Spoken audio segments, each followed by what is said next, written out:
The Fair Housing Act was the culmination of a series of civil rights bills passed in the 1960s because of the civil rights movement. Dr. King and countless others made it possible.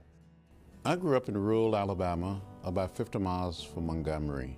I tasted the bitter fruits of segregation and racial discrimination, and I didn't like it. But when I heard Dr. King's voice on the old radio, heard about the action of Rosa Parks, I was inspired to do something.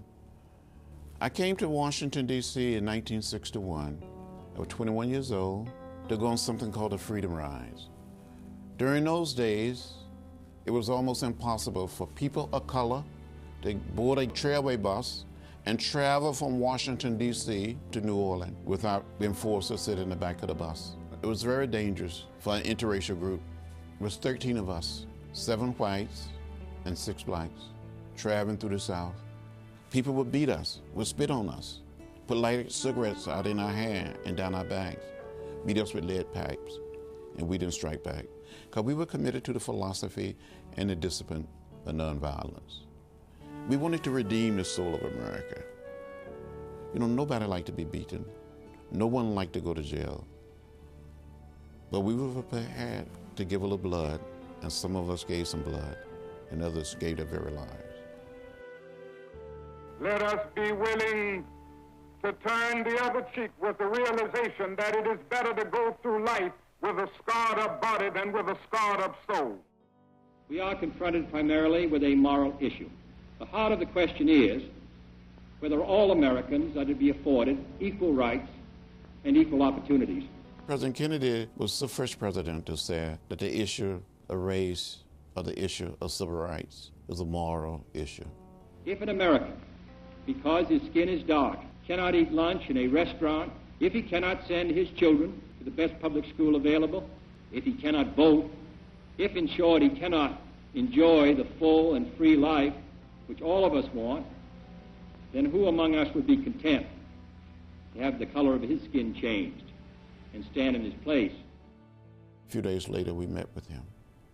It was in that meeting that a black leader by the name of A. Philip Randolph said, "Mr. President, we're going to march on Washington." He said, "Mr. Randolph, if you march on Washington, won't there be violence and chaos, disorder, and we would never get a civil rights bill through the Congress?" Mr. Randolph responded and said, "Mr. President, this will be an orderly, peaceful, nonviolent protest." And we thought maybe 50 or 70,000 people would show up. But when we started walking, the people were already marching, and it was just hundreds and thousands. It was just a sea of humanity. When Dr. King stood up that day and started speaking, it was like going to church. And I could hear him saying, "I have a dream today, a dream deeply rooted in the American dream." I have a dream that one day this nation will rise up, live out the true meaning of its creed. We hold these truths to be self-evident, that all men are created equal. The movement under the leadership of Dr. King and others created such a sense of solidarity, and people sort of stood up, they spoke up, and it changed America forever. He was able to persuade presidents, one after another, that we had to do a lot more about our cultural and social attitudes among one another.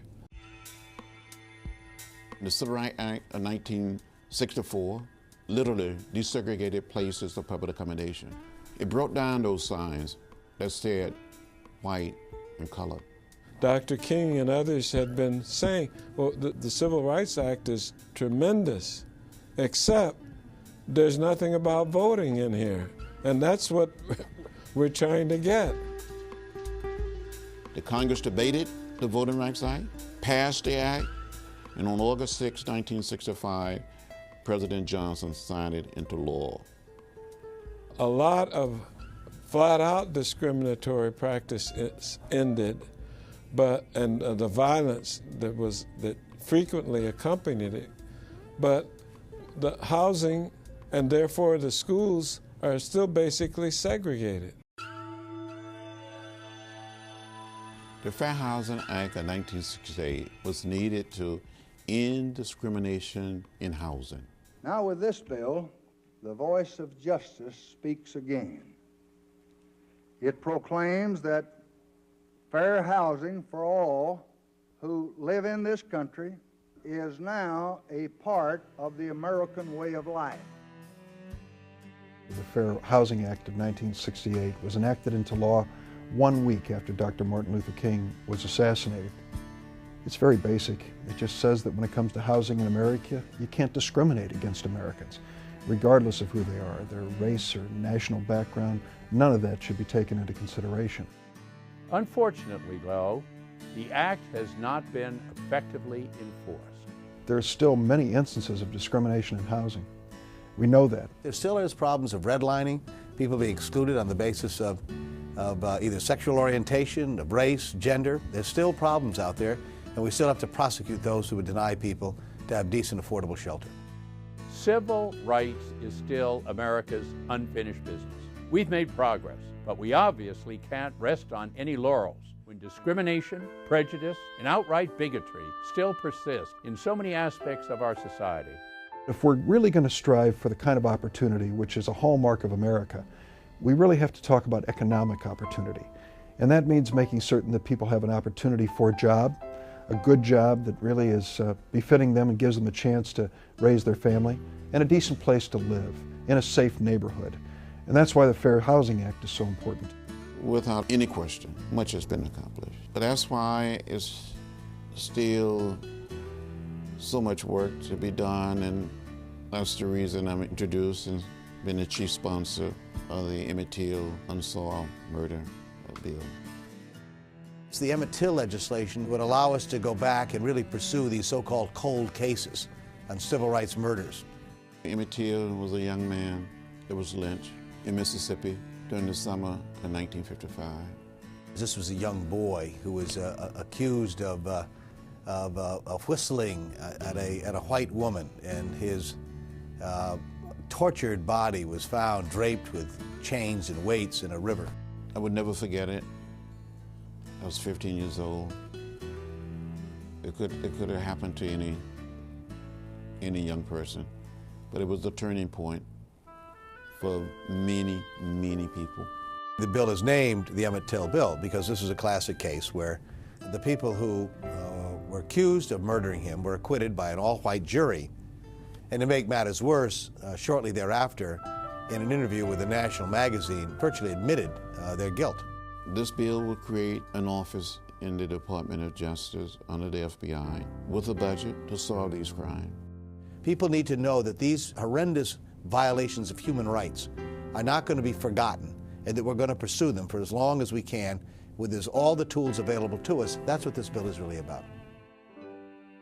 I think as a nation and as a people, we must continue to use every tool we have at our disposal to create what I call the beloved community. We have to create a community that is at peace with itself, where we can forget about race and color and see people, as human beings. And understand that just maybe, our foremothers and our forefathers all came to this great land in different ships, but we're all in the same boat now. And it really doesn't matter whether we are black or white or Hispanic or Asian American or Native American, that we're one people, that we're one family, that we're one house. And in this American house, on this little piece of real estate, we all must have a place at the table.